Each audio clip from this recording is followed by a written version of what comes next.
ہر روز قریب 1500 flight USA سے Europe جاتی ہیں۔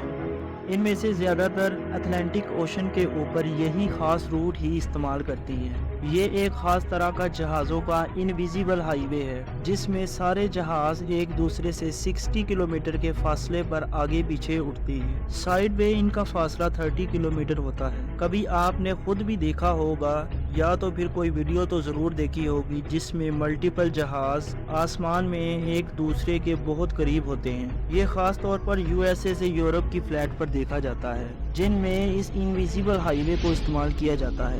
لیکن سوال یہ ہے کہ جب سارا آسمان خالی پڑا ہے تو پائلٹ یہاں ایک دوسرے کے قریب رہ کر انتہائی رسکی سچویشن میں یہی روٹ کیوں استعمال کرتے ہیں؟ ایجوکیشن کی ویڈیو میں ایک بار پھر سے خوش آمدید۔ ناظرین، جہازوں کے اس انویزیبل ہائی وے کو قریب 100 سال پہلے ڈھونڈا گیا تھا۔ 1920 میں وبیسرو اوشی نامی ایک جاپنی سائنٹسٹ نے آسمان میں کئی ویدر بیلون ریسرچ کے مقصد پر بھیجے تھے۔ انہوں نے نوٹس کیا کہ 30 سے 40 ہزار فیٹ کے الٹیٹیوڈ پر آسمان میں کوئی انویزیبل طاقت ہے جو بیلون کو انتہائی تیز رفتار سے ایسٹ کی طرف لے کر جاتی ہے۔ ان کی اس ریسرچ پر دنیا نے زیادہ دھیان نہیں دیا، لیکن پھر 25 سالوں کے بعد ورلڈ وار 2 میں ایک ایسا واقعہ ہوا جس سے جاپنی سائنٹسٹ کی اس ریسرچ کو سیریس لینا شروع کر دیا۔ اپریل 1945 میں 6 دوست پکنک منانے امریکن اسٹیٹ اورگن گئے تو وہاں جنگل میں انہوں کو ایک بہت بڑا بیلون نظر آیا۔ انہوں نے اس بیلون کو گریز تو لیا، لیکن ان کو کیا معلوم تھا کہ وہ کیا خطرہ ہے۔ اس بیلون میں بم لگا ہوا تھا جو ہلنے جلنے سے پھٹ گیا اور 6 کے 6 دوست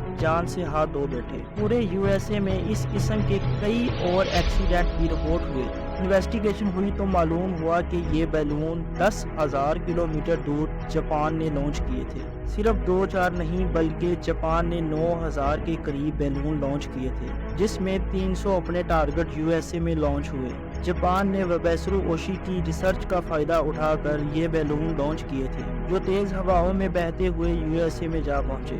تب سے لے کر 30 سے 40 ہزار فیٹ اوپر ہواؤں کے اس ٹنل کو جیٹ اسٹریم کہا جاتا ہے۔ قریب پورا سال یہ ہوائیں میکسیمم 250 کلومیٹر ہاور کی سپیڈ سے ایسٹ کی طرف ٹریول کرتی ہیں۔ یہ ٹیوب کی شکل میں ٹریول کرتی ہیں جس کی چوڑائی کئی 100 کلومیٹر جبکہ موٹائی 4 کلومیٹر ہوتی ہے۔ حیرت کی بات یہ ہے کہ ان کی کوئی فکس لوکیشن بھی نہیں ہے۔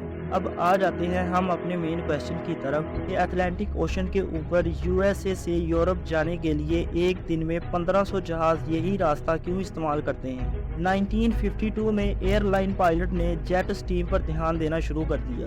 دوران سفر پائلٹ جہاز کو جان بوجھ کر جیٹ اسٹریم کے اندر لے کر جاتے تھے کیونکہ 250 کلومیٹر ہاور کی ہوائیں جہاز کو آگے کی طرف پش کرتی تھی۔ اس سے جہاز کی سپیڈ بڑھ جاتی تھی اور ظاہری بات ہے فیول میں بھی کافی بچت ہوتی تھی۔ اسی طرح اگر یورپ سے واپس USA جانا ہو تو پھر پائلٹ کوئی بھی دوسرا روٹ استعمال کرتے تھے، پھر جیٹ اسٹریم سے دور ہی رہتے تھے کیونکہ اب یہ ہوائیں اپوزٹ ڈائریکشن میں ہوتی تھیں جس سے جہاز پر الٹا اثر پڑتا تھا۔